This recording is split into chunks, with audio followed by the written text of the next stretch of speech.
Well, fortunately, I think I got in enough time in the spring to kind of put a little bit of our philosophy and system in place.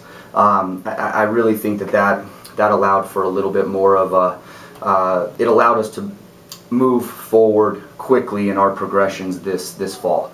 All in all, very happy with where the boys are at. We've been through, I guess we had about 5 days of preseason, and I don't think as a staff we could be happier with their work ethic and attitude. We haven't talked much about the offensive side of the ball. That'll come in the next couple weeks. We really wanted our focus first and foremost to be on our defensive tactics, which I think are a little bit different. I think we had a good plan going into the preseason. Defensively, we look very organized.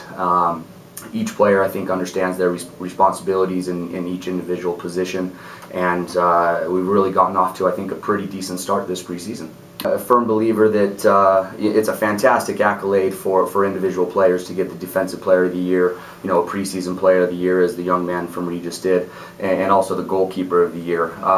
We had Blake Carlson representing Colorado Mesa as the Defensive Player of the Year, and I think that's a fantastic choice. I mean, Blake's he's a special center back. He's a leader in the program, and we expect him to be the best defender in the conference. There's no doubt about that. Micah Conrad's, we're talking about a 6'6" goalkeeper, and really the main leader and I think example that we have in the program. He's a fantastic leader, fantastic young man. And then, looking at the spine of a team, when you have a goalkeeper and you have a center back as your preseason players of the year in their respective positions, that's pretty impressive. And so we're, of course, as a staff, we're expecting a lot of the defensive side of the ball. One thing about the players and the accolades with us getting voted number 2 and the respect there, that's all based on the success that the program had last year. We're talking about a veteran group, a group that was really well coached, and certainly a group that we were excited as a staff to take over.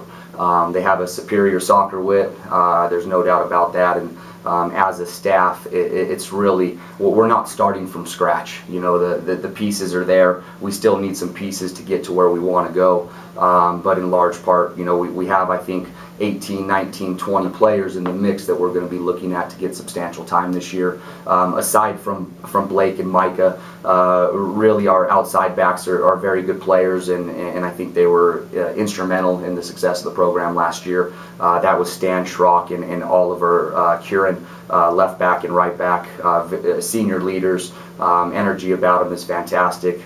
Big, strong, strapping lads, and good leaders as well. In the center of the park, we're expecting a lot out of quite a few players. Tim Hofer, he had I think a substantial impact on the season last year. Sean Foster, defensive center midfielder, who can really put his fingerprint on the game and control it, really help control a rhythm and a tempo within that game.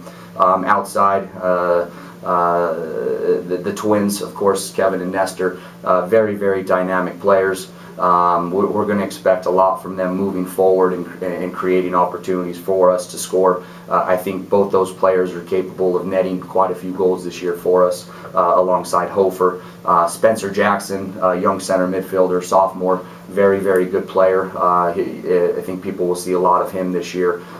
Trenton, very good center midfielder. He's a deceptive athlete, 6'2", long and lengthy, but really a very good all-around footballer. And then talking about our forwards, Stevie and Alon Hernandez, they were probably the ones coming back from last year's group that provided the most points, assists, and goals, and so forth.